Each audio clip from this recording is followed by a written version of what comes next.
चांदनी रात थी। मंदिर के द्वार बंद हो गए थे। धीरे धीरे बाजार भी बंद होने लगा। चारों तरफ चांद की चांदनी छाई हुई थी।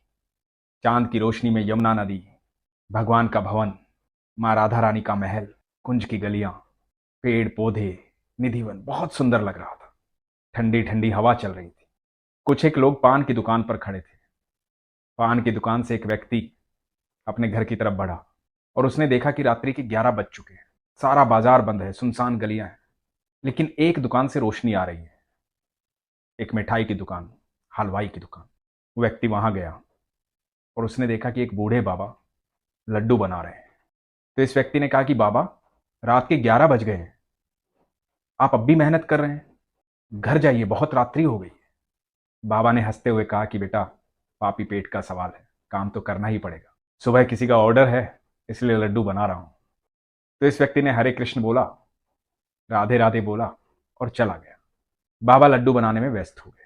लड्डू बना रहे थे, थोड़े से और बाकी थे बनाने। सहसा ध्यान आया उनको कि आज लड्डू बनाने में इतना व्यस्त हो गया, काम का इतना बोझ हो गया कि रोज मंदिर बंद होने से पहले ठाकुर जी के दर्शन करने जाता था, आज तो मैं वहां भी नहीं गया। और आंखें बंद की और मन ही मन ठाकुर जी के दर्शन किए, बिहारी जी के दर्शन किए। बिहारी जी को देखने लगे, क्षमा मांगी बिहारी जी से कि बिहारी जी आज आ नहीं पाया आपके पास। और जैसे ही आंखें खोली, सामने एक 10 साल का सुंदर सा बच्चा खड़ा है। अद्भुत तेज है उसके चेहरे पर। सांवला सा बच्चा है, खूबसूरत बच्चा, अलग ही आभा है। बाबा देखकर स्तब्ध रह गए कि इतनी रात्रि में ये बच्चा कहां से आया। तो बच्चा बोलता है, बाबा बहुत भूख लगी है, लड्डू खाने का मन है, लड्डू दे दो। तो बाबा देखते रहे उसे। तो बच्चे ने कहा कि बाबा, ये मेरा कंगन ले लो, मुझे लड्डू दे दो। बाबा ने देखा कि बच्चा अपना कंगन दे रहा है, लड्डू मांग रहा है। तो बाबा ने कहा कि बेटा कोई बात नहीं, तुझे लड्डू खाना है तो लड्डू ले ले, मुझे कंगन नहीं चाहिए। तुझे और भी कुछ खाना है मेरी दुकान से तो ले ले, मुझे कुछ नहीं चाहिए, ले ले बेटा। और बच्चे ने कहा कि नहीं बाबा, आप कंगन लोगे तभी मैं लड्डू लूंगा, आप कंगन नहीं लोगे तो लड्डू नहीं लूंगा, फिर मैं भूखा चला जाऊंगा, मुझे बहुत जोर से भूख लगी। तो बाबा ने मन रखने के लिए कहा कि ठीक है, कंगन दे दे। बाबा ने सोचा कि जब लड्डू खा लेगा तो इसको कंगन वापस कर दूंगा। बच्चे ने कंगन दिया, बाबा ने दोनों हाथों में लड्डू दे दिए। बाबा इधर कंगन लेके रखने लगे और जैसे ही उधर देखा जहां बच्चा खड़ा था, वहां बच्चा नहीं था। बाबा को लगा कि लड्डू लेकर बच्चा भाग गया, भूखा था। और बाबा ने अपना सारा काम पूरा किया, दुकान बढ़ाई और घर की तरफ जाने लगे। बस एक बात सोच रहे थे कि बच्चा बहुत सुंदर था और संस्कार कितने नेक थे। मुफ्त में नहीं लेना चाहता था, चाहता था कि खाना है लेकिन कंगन ले लो तब खाऊंगा। पर बहुत रईस परिवार का बच्चा लग रहा था, अमीर परिवार का बच्चा था। फिर बाबा सोचने लगे कि इतने अमीर परिवार का बच्चा था तो भूखा कैसे था और अकेला क्यों आया यहां। कहीं माता पिता से नाराज तो नहीं था, और माता पिता को ध्यान रखना चाहिए, रात्रि बहुत हो गई है। ये सोचते सोचते घर पहुंचे, बिस्तर पर लेट गए। लेकिन दिमाग से वो छवि नहीं हट रही थी उस बच्चे की। वो खूबसूरत बच्चा बार बार याद आ रहा था। मन कर रहा था कि उसे दोबारा से देखूं।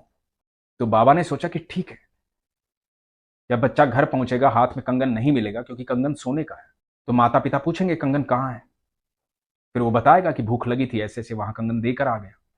तो कल माता पिता उस बच्चे के साथ मेरी दुकान पर आएंगे, और जब दुकान पर आएंगे तो मैं उसे देख लूंगा। कल्पनाओं के इस सागर में आकर के बाबा निंद्रालीन हो गए, सो गए।